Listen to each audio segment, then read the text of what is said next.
My son tried to dump me in a nursing home so he could vacation in Hawaii on my dime. He had no idea I'd been managing a $680,000 investment portfolio since before he was born. My name is Margaret Ashford, and I'm 73 years old. After 47 years married to Thomas, a civil engineer who built bridges across this country. I thought I'd taught my sons the value of integrity. Thomas passed 5 years ago, leaving me our paid-off home in Portland, a solid retirement account, and those investments we'd grown together through recessions, recoveries, and everything in between. I raised 2 boys in this house. David, my oldest, was always the charmer. Quick smile, quick excuses. His brother learned responsibility early. David learned how to ask for loans. That Monday morning, David showed up with his wife Amanda and a folder from Evergreen Senior Living Facility. They didn't even sit down before he started. I was forgetting things, he claimed. I couldn't stay alone anymore. It would be safer this way. Then Amanda made her mistake. She mentioned they just needed one little signature to access my accounts, to pay for the facility. Oh, and by the way, they had flights to Maui in 3 days, 2 weeks with her parents, all planned. I looked at Amanda's left hand. That ring was new, emerald-cut diamond, maybe 2 carats, had to be $8,000 minimum. My son worked in sales and complained about money every month. Yet here they were, planning a luxury vacation while trying to convince me I was too senile to live independently. I've spent 73 years on this earth learning to read people, and right then, watching my son avoid my eyes while his wife admired her new jewelry, I saw exactly what this was. What they didn't know was that those 47 years with Thomas had taught me more than just how to love. They taught me how to fight. If you want to know how a so-called helpless old woman outplayed her own son, hit that subscribe button. This story is just getting started. The thing about being 73 is that people assume your brain retired along with your body. David was counting on that assumption. He'd forgotten that I'd been balancing budgets and reading financial statements since 1972. After they left that Monday afternoon, I sat in Thomas's old office, the room I'd kept exactly as he left it, down to his reading glasses on the desk. I needed to think clearly. David's urgency bothered me more than his words. In 73 years I'd learned that rushed decisions are usually hiding something rotten underneath. I pulled out my files. I've kept every financial document organized in labeled folders since the Carter administration. Call it old-fashioned, but paper doesn't disappear when your computer crashes. Thomas and I had built our wealth slowly, carefully. We'd survived the savings and loan crisis, the dot-com bubble, and the 2008 collapse by being meticulous. The Evergreen brochure David left behind listed monthly costs at $4,800 for basic care. Memory care, which is what they were pushing, ran $7,200 annually. That was $86,400 before any additional services. My Social Security and Thomas's pension covered maybe a third of that. The rest would drain my principal fast. I opened my laptop. Yes, I own a laptop, and I know how to use it, and searched for Evergreen's reviews. 3.5 stars. Multiple complaints about overcharging, hidden fees, and pressure tactics on families. One review from a daughter mentioned her mother being admitted for safety concerns and then subjected to $15,000 in emergency upgrades within the first month. Then I did what any suspicious mother would do. I logged into my bank accounts. Thomas had insisted we both have full access to everything. No secrets in a marriage, he'd always said. That transparency had served us well for 47 years.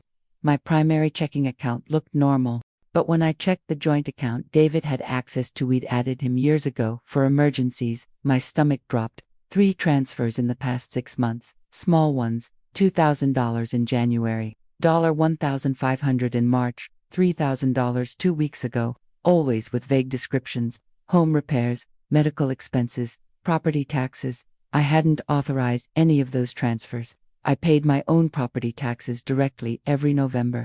The house needed no repairs, and my medical expenses were covered by Medicare and my supplemental insurance. David had been stealing from me, testing the waters, seeing if I'd notice, and when I didn't because I'd trusted my own son, he'd gotten bolder. I called my bank immediately. The representative, a young woman named Kelly, pulled up my account. She confirmed what I'd seen. Then she told me something that made my blood run cold. David had called 3 weeks ago, asking about the process for getting power of attorney access to all my accounts. 3 weeks, he'd been planning this for at least 3 weeks, probably longer. That evening, I barely slept. I kept thinking about the timeline, the new ring Amanda wore, the Hawaiian vacation booked, the nursing home papers. All of it timed perfectly. Get me declared incompetent, gain control of my money, park me in an expensive facility, and drain everything while they lived it up. Tuesday morning, I made my first call to Patricia Chen. I've used the same accountant since 2002. Patricia knows every detail of my financial life. When I explained what was happening, I heard her sharp intake of breath. Patricia told me that with proper legal maneuvering, David could potentially freeze my assets under the guise of protecting an elderly person from herself. She'd seen it happen to other clients. Adult children convincing doctors their parents were declining, getting emergency conservatorships, and by the time the parent fought back, thousands were already gone. My second call went to Dr. Vincent Howard. I've been his patient since 1998. The man has seen me through menopause, Thomas's death, a broken hip, and countless checkups. If anyone could attest to my mental state, it was Vincent. Vincent was furious when I explained David's claims. He offered to conduct a full cognitive assessment immediately. That afternoon, I sat in his office for 3 hours, taking every test in his arsenal: memory recall, problem solving, spatial awareness, everything. I scored in the 93rd percentile for my age group. Vincent documented everything meticulously and wrote a formal letter stating I showed no signs of cognitive decline, dementia, or any condition that would impair my judgment. But having proof of my competence wasn't enough. I needed to protect my assets before David made his next move. Patricia suggested something I'd never considered: an irrevocable trust. If I moved my assets into a properly structured trust, David couldn't touch them, even with power of attorney. The money would be protected, managed according to my instructions, and completely out of his reach. Wednesday morning, Patricia came to my house with a lawyer she trusted. Marcus Webb was 60, serious, and specialized in elder law. He'd handled dozens of cases like mine. We spent 4 hours going through my entire financial picture: the house, the investment accounts, Thomas's life insurance payout that I'd never touched, all of it. Marcus drew up the papers. By Thursday afternoon, I'd moved $612,000 into an irrevocable trust with my daughter Susan as successor trustee. I kept $53,000 in my regular accounts for living expenses and one more thing trapped. I opened a new joint account and added David's name to it. Then, I transferred exactly $15,000 into it, just enough to be tempting, just enough to let him hang himself. When David called Thursday evening to check on me, I played my part perfectly. I told him I'd been thinking about his concerns. Maybe he was right. Maybe I was forgetting things. My voice wavered just slightly. He couldn't see my smile through the phone. He thought he was hunting prey. He had no idea he'd just walked into a trap set by someone who'd been playing the long game since before he was born. Friday morning, David arrived with the papers. Real documents this time, not just brochures. Admission forms for Evergreen, financial power of attorney forms, medical decision-making authority. He'd come prepared for a complete takeover. I made tea. My hands shook just enough as I poured a tremor I'd been practicing in front of the mirror. David watched me with what he probably thought was concern but looked more like impatience to my trained eye. He spread the papers across my kitchen table, the same table where I'd helped him with homework 30 years ago. The irony wasn't lost on me. He explained each document in that slow, loud voice people use with children and the elderly. As if volume would compensate for my supposed confusion, the financial power of attorney was comprehensive. It would give him complete control over every account, every investment, every asset. He could sell my house, cash out my retirement, move money anywhere he wanted, and the medical authority meant he could place me in Evergreen or anywhere else without my consent. I picked up my reading glasses with trembling fingers. Thomas bought me these glasses in 2018, just months before he died. I'd worn them every day since. They helped me read the fine print that David assumed I wouldn't bother checking. The documents named David as primary agent with immediate effect upon signing. No waiting period, no oversight, no requirement to consult with me or anyone else. Amanda was listed as secondary agent if David was unavailable. My daughter Susan wasn't mentioned at all. I looked up at my son, really looked at him. He'd gained weight since his father's funeral. Stress, probably. The kind of stress that comes from living beyond your means. His watch was new too. I noticed these things now. TAG if I wasn't mistaken. At least $3,000. Where was this money coming from? His sales job paid decently, but not luxury vacation and designer jewelry decently. Unless he was counting on an inheritance he didn't want to wait for. I set the papers down and told him I needed time to think. His jaw tightened. Amanda, sitting silently beside him, shifted in her chair. They'd expected me to sign immediately. Old people are supposed to be grateful when their children take charge, aren't they? David pressed harder. He talked about my safety, about his worry, about how much easier things would be if he could just handle everything for me. He mentioned the $15,000 account. He'd seen it, just as I'd intended. He could use that to get started on arrangements, he said. Make things comfortable for me. I told him I'd think about it over the weekend. He could come back Monday. His face reddened, but he controlled himself. They left with the papers, probably assuming I'd be too confused to remember our conversation by Monday. The moment their car pulled away, I called Patricia. Then I did something I'd been avoiding because I didn't want to believe my own son could sink this low. I called a private investigator. James Sullivan ran a small agency specializing in financial crimes and elder abuse. Patricia had used him for other clients. He was expensive, but I had money I'd protected specifically for situations like this. Money David didn't know about anymore. James came to my house Saturday morning. He was younger than I expected, maybe 45, with a quiet competence that reminded me of Thomas. I showed him everything: the unauthorized transfers, the suspicious spending, the power of attorney documents, the timeline of David's sudden concern for my welfare. What James told me next made everything worse. He'd run a preliminary background check on David before our meeting. My son had 3 credit cards maxed out. He owed $47,000 between them. He'd taken out a home equity loan last year, $85,000. His mortgage was 2 months behind. Amanda wasn't much better. Her credit cards carried another $23,000 in debt, mostly luxury purchases, the kind of spending that looks good on social media but destroys you quietly in the background. They were drowning, and they'd looked at me, at my paid-off house, my investment accounts, my careful decades of saving, and seen a life raft. Or maybe just something they felt entitled to because I was old and wouldn't need it much longer anyway. James said he'd dig deeper. He wanted to check property records, recent purchases, travel bookings. He'd have a full report by Tuesday. I paid him half up front $3 and felt every dollar was worth it. Sunday, I went to church like always. I've attended St.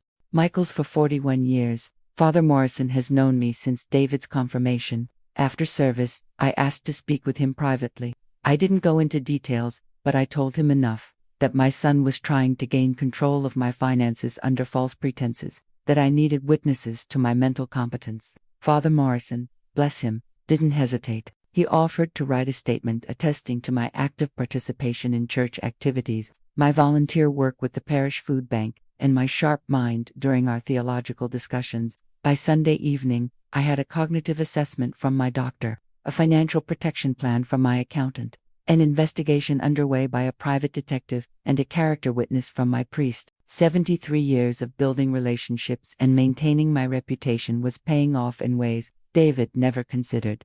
Monday morning, my phone rang at 8:30. It was David, calling to confirm our meeting. His voice had an edge to it, urgency mixed with stress. I told him to come at 2 o'clock.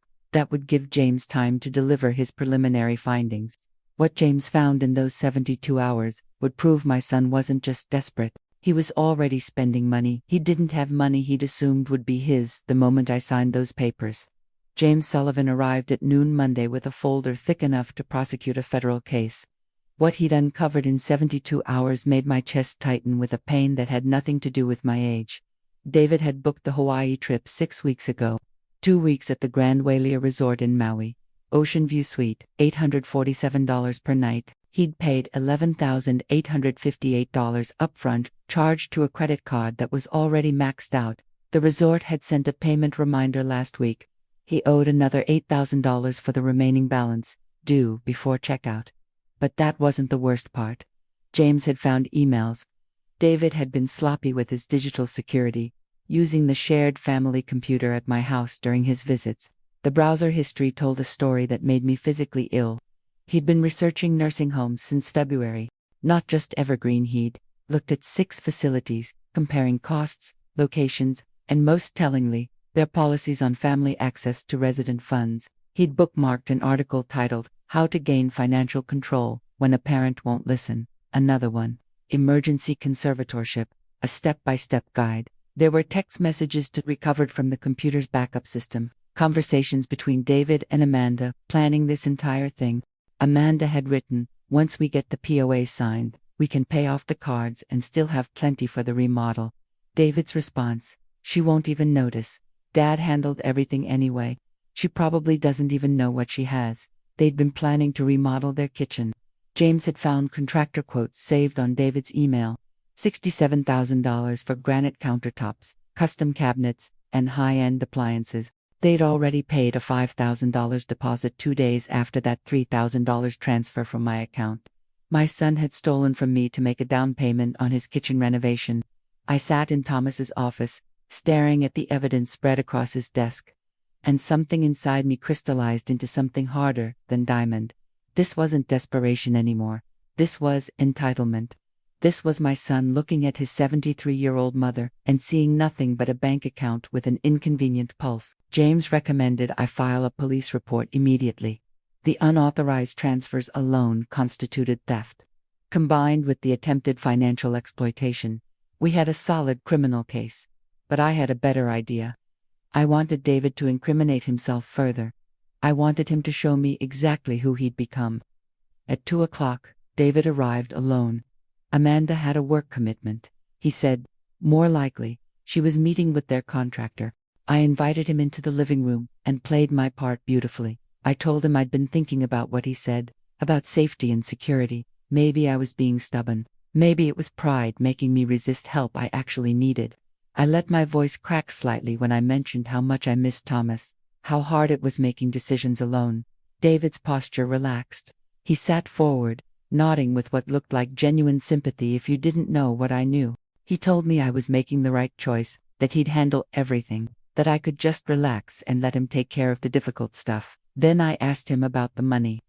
The $15,000 in the joint account, would that be enough to get started? His eyes lit up like a slot machine hitting jackpot. He assured me it was perfect.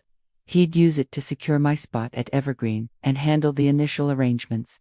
I mentioned, casually, that I'd been looking at my other accounts. The investment portfolio Thomas left me. The money was just sitting there, wasn't it? Maybe David should have access to that too, to make sure everything was properly managed. The mask slipped for just a moment. Greed flashed across his face so nakedly that I almost gasped. Then he recovered, schooling his features back into concern. He told me we should definitely review all my accounts together, make sure everything was optimized, maybe move some money around for better returns. He had no idea those accounts were already empty, the assets safely locked in a trust he couldn't access with every legal document in existence. I asked him how much the Hawaii trip cost, watched him carefully as I said it.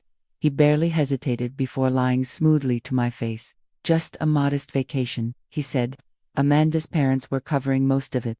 He'd been working so hard, and they needed the break, especially with all the stress of worrying about me. I nodded along, playing the confused old woman perfectly. I even thanked him for caring so much about me, while dealing with his own stress. The words tasted like poison in my mouth. Before he left, I told him I'd sign the papers on Friday. That would give me a few days to say goodbye to the house, to pack my things. His relief was palpable. He actually hugged me and told me how proud Dad would be that I was being so reasonable. Thomas would have knocked him flat. After David left, I sat in the gathering darkness of my living room and let myself feel the grief, not for the money he'd tried to steal, not even for the freedom he'd tried to take, but for the son I'd raised, who'd looked me in the eye and lied without a flicker of conscience, who'd hugged his mother while plotting to rob her blind. I'd spent 73 years believing that love and family meant something.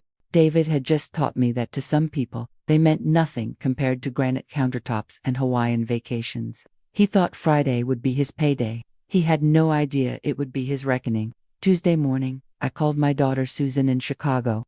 We'd always been close, but I'd kept her in the dark about David's schemes. She had 3 kids, a demanding job at a marketing firm, and enough on her plate without worrying about family drama. But now, I needed her to know everything. Susan listened in stunned silence as I laid it out. The unauthorized transfers, the fake concerns about my mental state, the nursing home plans and Hawaiian vacation. When I finished, there was a long pause on the line. Then she started crying. Not sad, tears, furious ones. She told me David had called her 3 weeks ago, testing the waters. He'd mentioned how worried he was about me living alone, how I seemed forgetful during his visits. He'd been laying groundwork, trying to recruit her as an ally or at least neutralize her as opposition. Susan had brushed him off, telling him I seemed fine during our weekly video calls. Now she realized he'd been trying to build a narrative. If multiple children expressed concern, it would strengthen his case for intervention. When she hadn't played along, he'd simply moved forward without her. I asked her to fly out for Friday, told her I was signing papers and wanted family present. She heard the steel in my voice and understood immediately. She'd be on a plane Thursday night. That afternoon, Patricia arrived with Marcus Webb and another lawyer, Diane Foster, who specialized in elder abuse litigation. We spent 3 hours going through every document, every transaction, every piece of evidence James had compiled. Marcus explained that what David had done crossed multiple legal lines. The unauthorized transfers constituted theft, even from a joint account, because I hadn't authorized them and they were made under false pretenses. The attempt to gain power of attorney through misrepresentation could be prosecuted as fraud, and the overall pattern showed attempted financial exploitation of an elderly persona, specific crime in Oregon with serious penalties. Diane was even more direct. She'd prosecuted dozens of these cases. Adult children who viewed their elderly parents as ATMs with expiration dates. The courts took these crimes seriously, she said, especially when the victim could demonstrate clear mental competence. The cognitive assessment from Dr. Howard was gold. The character witness from Father Morrison helped establish a pattern of capability. And the evidence James had gathered showed clear intent and planning. But Diane wanted more. She wanted David caught in the act, not just in the planning stages. She suggested I actually sign the power of attorney documents on Friday, but only after having them reviewed and modified by Marcus. We could add language that limited David's authority, required co-signature from Susan, and mandated full accounting of all transactions. David would likely sign without reading carefully if he thought he was getting what he wanted. Then we'd document every illegal action he took afterward, every unauthorized withdrawal, every attempt to access restricted accounts, every move against my wishes. We'd give him just enough rope with safeguards in place to prevent actual damage. I liked the plan, but Marcus worried it was too risky. What if David moved faster than we anticipated? What if he managed to cause real harm before we could stop him? Patricia suggested a middle ground. Keep the $15,000 account as bait, but protect everything else with multiple layers of security. Have my bank flag any large transactions for immediate verification. Set up alerts on every account. Make it physically impossible for David to access the real money while letting him think he had clear access. Wednesday, I met with Detective James Sullivan, different James, this one with the Portland Police Financial Crimes Unit. Private investigator James had connected me with him, explaining that while civil litigation could recover money, criminal charges would actually punish David and deter similar behavior toward other elderly parents. Detective Sullivan was thorough. He took my statement, reviewed all the evidence, and photographed the documents David had left. He explained that Oregon law provided enhanced penalties for theft and fraud targeting victims over 6. If convicted, David faced not just restitution but potential jail time and mandatory counseling. The detective wanted to wait until after Friday to move forward. Let David sign documents, make his intentions crystal clear, and then catch him attempting to execute his plan. He'd coordinate with the district attorney's office. They'd be ready to file charges as soon as David made his first illegal move. Thursday afternoon, I did something I'd been dreading. I went through old photo albums. David as a baby, gap-toothed and giggling. David at 10, proudly showing off a science fair ribbon. David at his wedding, dancing with me while Thomas beamed from the sidelines. Somewhere between those photos and now, I'd lost my son. Or maybe I'd never really known him at all. Thomas used to worry about David. Not openly, but I'd catch him watching our son with a troubled expression. After David's gambling debts in his 20s, Thomas had insisted we keep our finances private.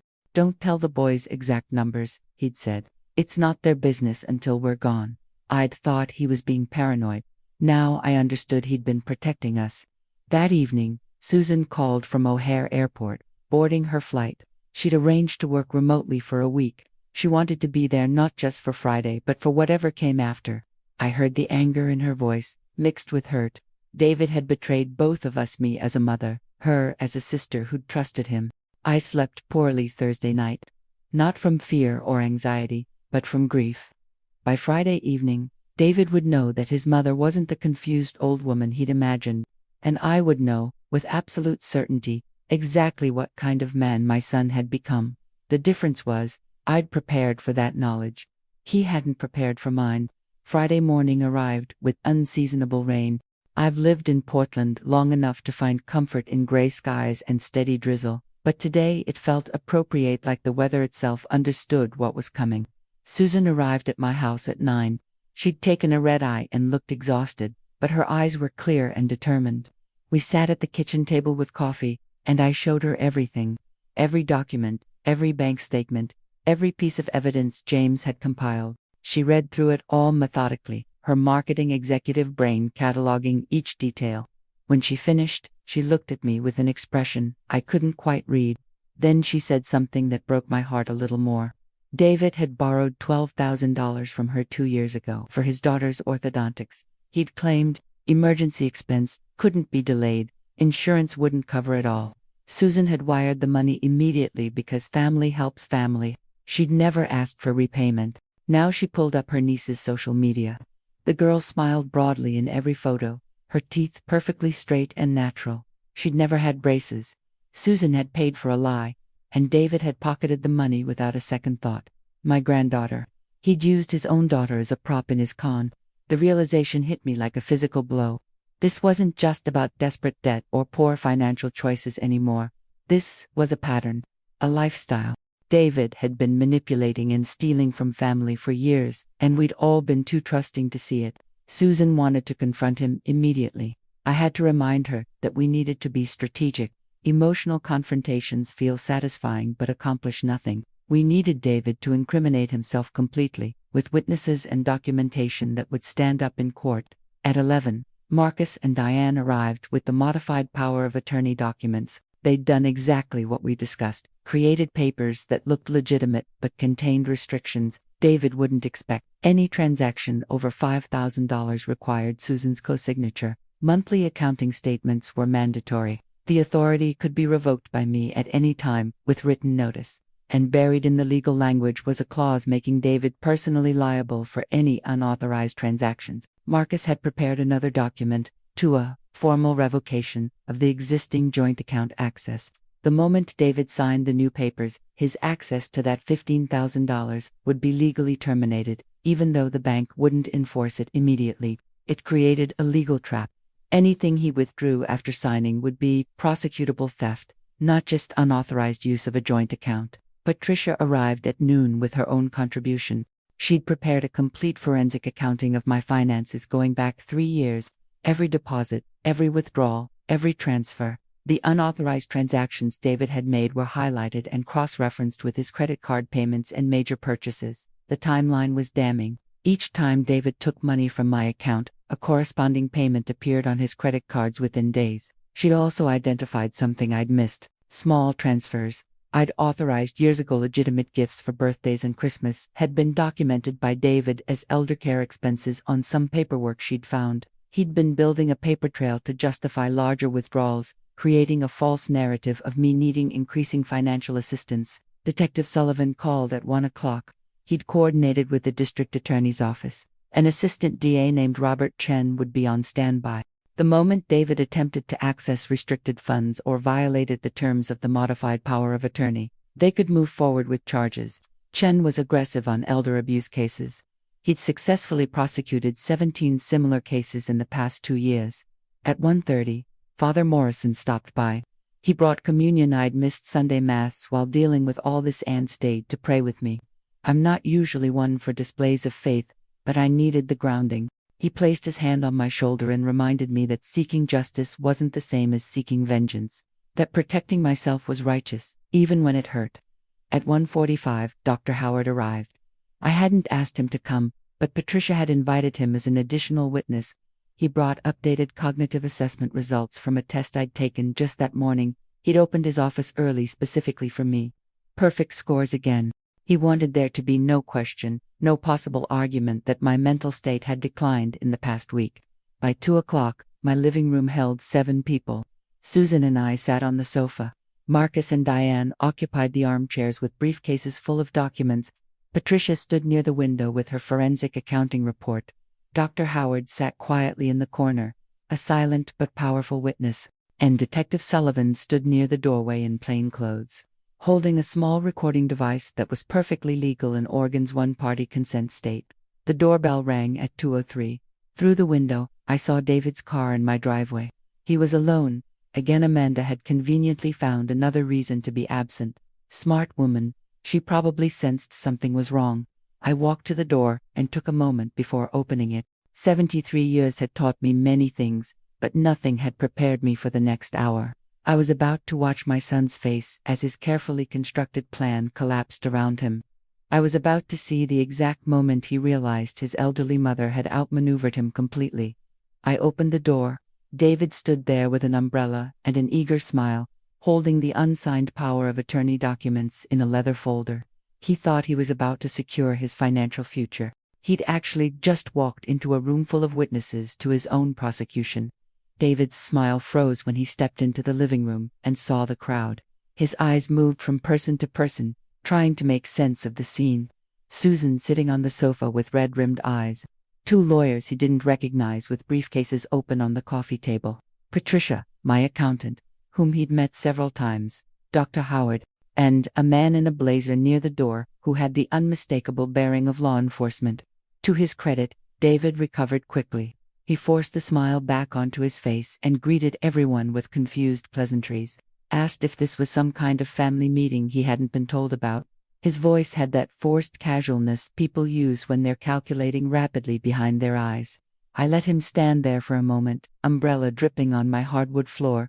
Before I spoke, I told him to sit down. We had things to discuss before any papers were signed. He sat in the chair Marcus had deliberately left empty, the one directly across from me, where everyone in the room could see his face clearly.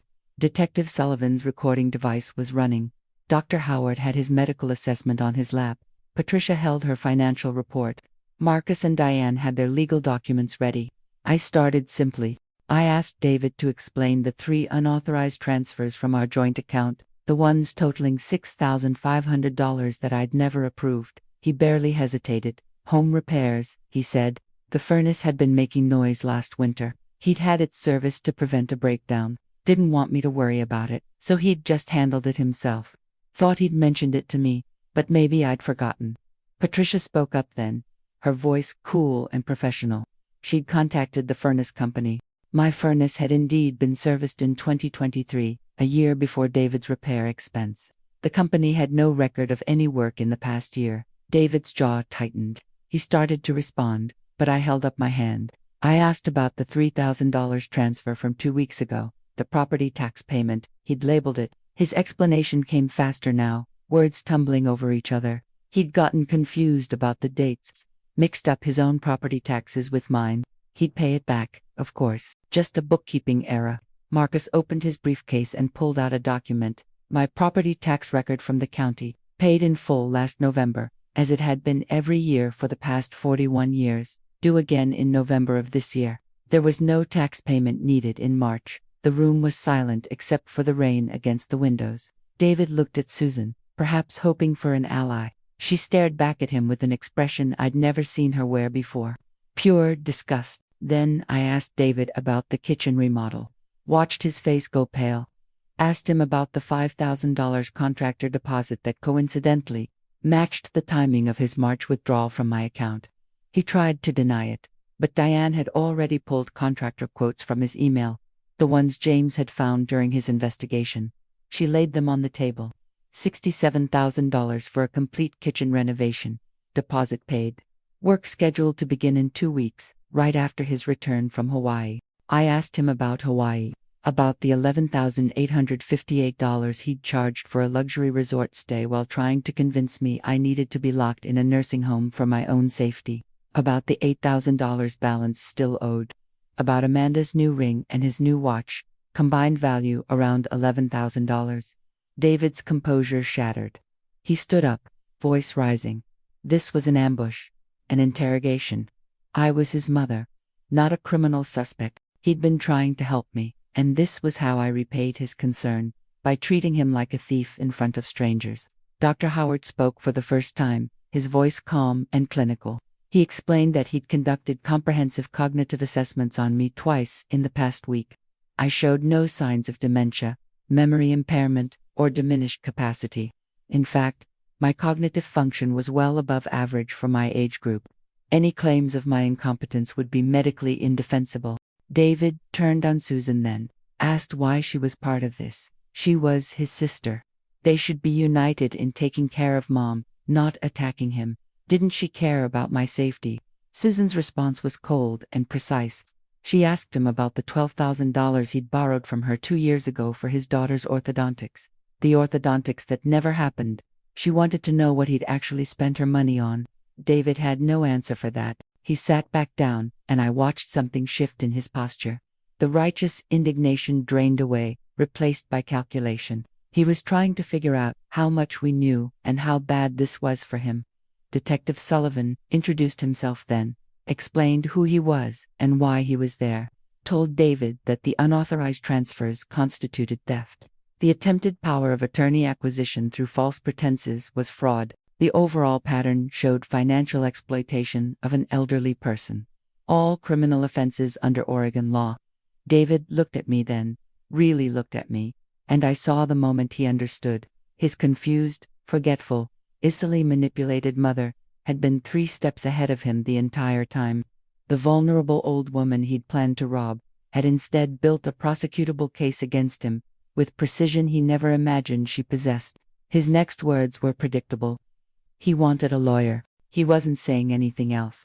This was all a misunderstanding that could be cleared up. But the evidence spread across my coffee table told a different story, and everyone in that room knew it. Approximately 900 words. Marcus Webb leaned forward, his hands folded calmly on his briefcase. He told David that requesting a lawyer was absolutely his right, but perhaps he should hear what we were offering first, because what happened next depended entirely on the choices David made in the next 30 minutes. Diane explained the legal situation in terms even a desperate man could understand. The evidence was overwhelming. 3 counts of theft from a vulnerable adult. Attempted fraud through misrepresentation to obtain power of attorney. A clear pattern of financial exploitation. Oregon's enhanced penalties for crimes against elderly victims meant David was looking at substantial prison time if prosecuted, but there was an alternative. Marcus laid out the terms carefully, precisely, the way you'd explain consequences to a child who'd broken something valuable. First, David would sign a legally binding confession admitting to all unauthorized transfers and his intention to defraud me through the power of attorney scheme. This confession would be held by Marcus and could be used in criminal proceedings if David violated any subsequent terms. Second, he would make full restitution.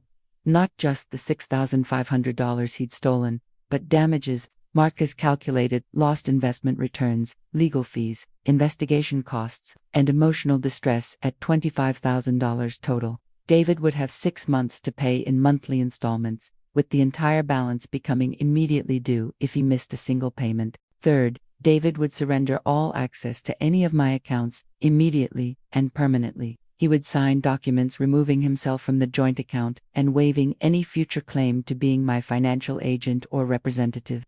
Fourth, and this was the part I'd insisted on, David would attend mandatory financial counseling and therapy for gambling addiction and compulsive spending. 6 months minimum, with proof of attendance required monthly. Finally, there was my will. Marcus had prepared a revised version.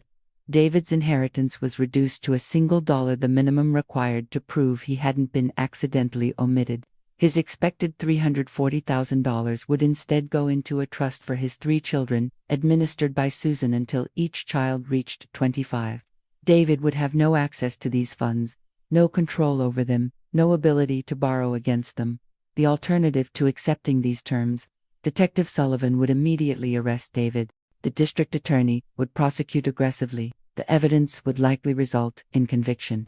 David would serve prison time, lose his job, face civil suits from both me and Susan for fraud, and still end up paying restitution plus court-ordered fines. And he'd be a convicted felon for the rest of his life. Marcus gave him 10 minutes to decide, told him to think carefully about his wife, his children, his future. This was the only offer. No negotiations, no second chances. David sat in that chair, his face cycling through emotions I'd seen before during his worst moments: anger, desperation, self-pity. He tried one last manipulation, looking at me with tears in his eyes, told me he was sorry, that he'd made mistakes but he loved me, that he was under so much stress, so much pressure. He'd just needed help and didn't know how to ask. I've been a mother for 46 years. I know the difference between genuine remorse and manipulation. This was the same routine he'd used when Thomas discovered his gambling debts, the same tearful apology he'd given Susan when she'd caught him in smaller lies over the years. Rehearsed, calculated, designed to exploit the forgiveness parents are supposed to offer their children. I told him I loved him too, that I always would. But love doesn't mean allowing yourself to be victimized. Love doesn't mean funding someone's self-destruction. And love absolutely doesn't mean surrendering your autonomy and life savings because your child views you as an obstacle to be managed rather than a person to be respected. Susan spoke then, her voice shaking but firm. She told David that if he didn't accept these terms, she'd never speak to him again. His children would grow up knowing their father chose greed over integrity. She'd make sure they understood exactly what he'd tried to do to their grandmother. That broke him in a way my words hadn't. Not remorse, I still didn't see that, but realization that his support system was crumbling, that his sister meant what she said, that this wasn't a negotiation he could charm or manipulate his way through. He signed everything: the confession, the restitution agreement, the account access releases, the counseling commitment. He signed my revised will as a witness, his hand shaking as he acknowledged in writing that he understood and accepted the changed terms. Detective Sullivan explained that the signed confession would be kept on file. If David completed all terms of the agreement, it would remain sealed. But any violation, missed payment, skipped counseling session, attempt to contact me outside supervised settings, would trigger immediate prosecution. The evidence wasn't going anywhere. Neither was the statute of limitations. When David finally left, he looked smaller somehow, diminished. He walked past me without meeting my eyes, and I felt something I hadn't expected. Not satisfaction or vindication, but a deep, aching sadness. I'd protected myself. I'd ensured he faced consequences. But I couldn't protect him from the person he'd chosen to become. After his car pulled away, Susan held me while I cried. Not for the money or the betrayal, but for the little boy who used to bring me dandelions from the yard. For the young man who'd danced with me at his wedding. For all the versions of David who'd existed before greed and entitlement had consumed him. In 73 years, I'd learned many lessons. But watching my son sign away his inheritance to pay for attempting to rob me, that lesson cost more than any amount of money could measure. 3 months after that rainy Friday, I received David's third restitution payment, right on time, exactly $4,166.67. Marcus had structured the payments to be painful enough to serve as constant reminder, but manageable enough that David had no excuse to default. So far, he'd met every deadline. The counseling reports arrived monthly too. David was attending with her. He was genuinely engaging, or just going through the motions. I couldn't say. His therapist's summaries were vague, protected by confidentiality, but they confirmed his presence. That would have to be enough. Amanda filed for divorce 6 weeks after the confrontation. Susan told me I'd asked Susan to be my information filter, deciding what I needed to know about David's life and what I didn't. Apparently, the financial pressure combined with the scandal had been too much. Amanda moved back to her parents' house in Seattle with the kids. She'd filed for full custody, and David hadn't contested it. Maybe he recognized he had no moral ground to stand on. Maybe he was just too exhausted to fight. His 3 children, my grandchildren, were the hardest part of this entire situation. Sarah was 15, Michael 13, and little Emma just 9. They didn't understand why Grandma had suddenly become off-limits, why their father wouldn't let them visit anymore. why family gatherings had stopped.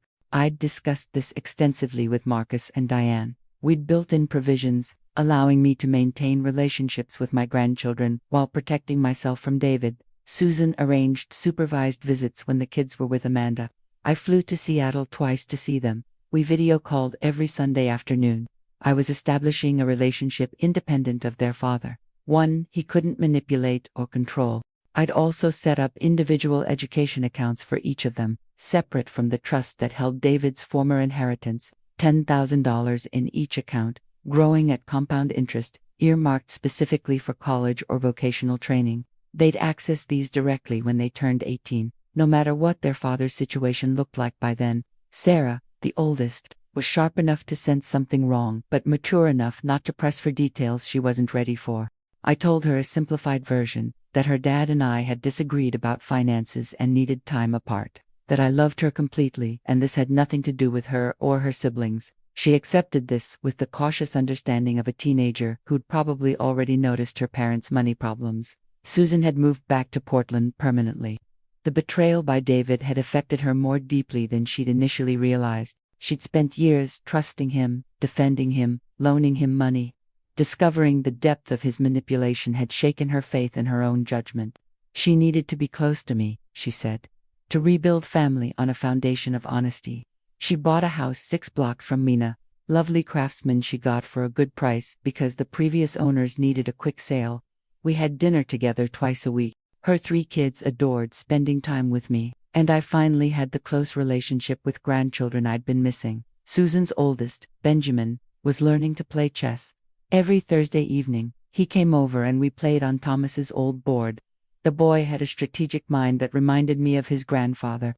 I'd donated $100,000 to the Oregon Alliance for Retired Americans, specifically to their elder abuse prevention program. They'd used it to fund legal clinics, train social workers, and create educational materials for seniors about protecting themselves from financial exploitation. The director sent me a letter saying my contribution would help protect hundreds of elderly Oregonians from what I'd almost experienced. That felt like turning pain into purpose. Father Morrison and I met monthly to discuss philosophy and theology. He'd become not just my priest but my friend. We talked about forgiveness, not the cheap kind that enables bad behavior, but the difficult kind that releases bitterness while maintaining boundaries. I was working toward forgiving David, but that didn't mean restoring him to a position where he could hurt me again. Morrison helped me understand that protecting yourself and offering forgiveness weren't mutually exclusive. Dr. Howard retired in August. His farewell party was a lovely affair at a downtown hotel. He pulled me aside during the reception and thanked me for letting him be part of my case. He said that in 40 years of practice, he'd seen too many elderly patients victimized by family members, that watching me fight back and win had restored some of his faith in justice. He made me promise to keep up with my cognitive exercises and stay as sharp as I was. I assured him I would. Patricia and I still met quarterly to review my finances. The trust was performing exactly as designed. My money was protected, growing steadily, and completely inaccessible to anyone who might try to exploit me. She'd restructured some investments based on current market conditions, and I'd actually gained $43,000 in the 8 months since David's attempted theft. Money he'd thought would be his was instead funding my security and my grandchildren's futures. I took that trip to Ireland I'd been postponing since Thomas died. Susan came with me, and we spent 2 weeks exploring the countryside, visiting castles, and drinking tea in small village cafes. We scattered some of Thomas's ashes on the cliffs of Maharhead. Always wanted to see them. Standing there in the wind, looking out at the Atlantic, I felt him with me, felt his pride in how I'd handled David, felt his love surrounding me like a shield. People sometimes ask if I regret how hard I came down on my own son, if I wish I'd just let the theft slide, maintained peace in the family, avoided all the conflict and pain. The question reveals a fundamental misunderstanding about what happened. I didn't destroy our family. David did that when he looked at his 73-year-old mother and saw only dollar signs, when he planned to lock me in a nursing home so he could vacation in Hawaii, when he chose granite countertops over integrity. I simply refused to fund my own abuse. I declined to play the role of compliant victim in his scheme, and I protected not just myself but every other elderly person who might have been next if people like David never faced consequences. The last letter I received from David arrived 2 weeks ago. Another apology. Another plea for reconciliation. He'd completed the mandated counseling. He was working steady hours at a new job. He wanted to rebuild our relationship. I haven't responded. Maybe someday I will. But that day isn't today. Trust, once shattered this completely, takes years to even begin rebuilding. David burned through 73 years of my love and trust in his quest for easy money. He doesn't get to demand forgiveness on his timeline just because he's finally facing the consequences of his choices. I wake up every morning in my paid-off house, financially secure, mentally sharp, and surrounded by people who love me for who I am rather than what I can give them. I have my health, my independence, and my dignity. David tried to take all of that from me. He failed because he made the same mistake so many people make about the elderly. He assumed that age equals weakness, that white hair means a soft mind, that someone who's lived 73 years must be easy to manipulate because the world has changed and we haven't kept up. But here's what David didn't understand. I didn't just survive 73 years. I learned from them. Every financial crisis Thomas and I navigated taught me something. Every difficult decision, every challenge overcome. Every person who tried to take advantage all of it built the wisdom and strength that David ran straight into. You don't get to 73 by being weak. You get here by being strong enough to survive everything life throws at you. And if you're lucky enough to reach this age with your mind intact and your resources protected, you've earned the right to defend both with everything you have. David learned that lesson the most expensive way possible, and every month when he writes that restitution check, he gets a reminder that his elderly mother was smarter, tougher, and more prepared than he ever imagined. I'm Margaret Ashford. I'm 73 years old, and I'm still standing. If this story moved you or made you think about the elderly people in your own life, hit that subscribe button and leave a comment letting me know where you're watching from. Have you witnessed financial exploitation of a senior? Share your story. Below. Your experience might help someone else recognize the warning signs. And most importantly, check on the older people in your life. Make sure they're truly okay, not just being told they are. Because behind every elderly face is decades of strength, wisdom, and dignity that deserves protection, not exploitation.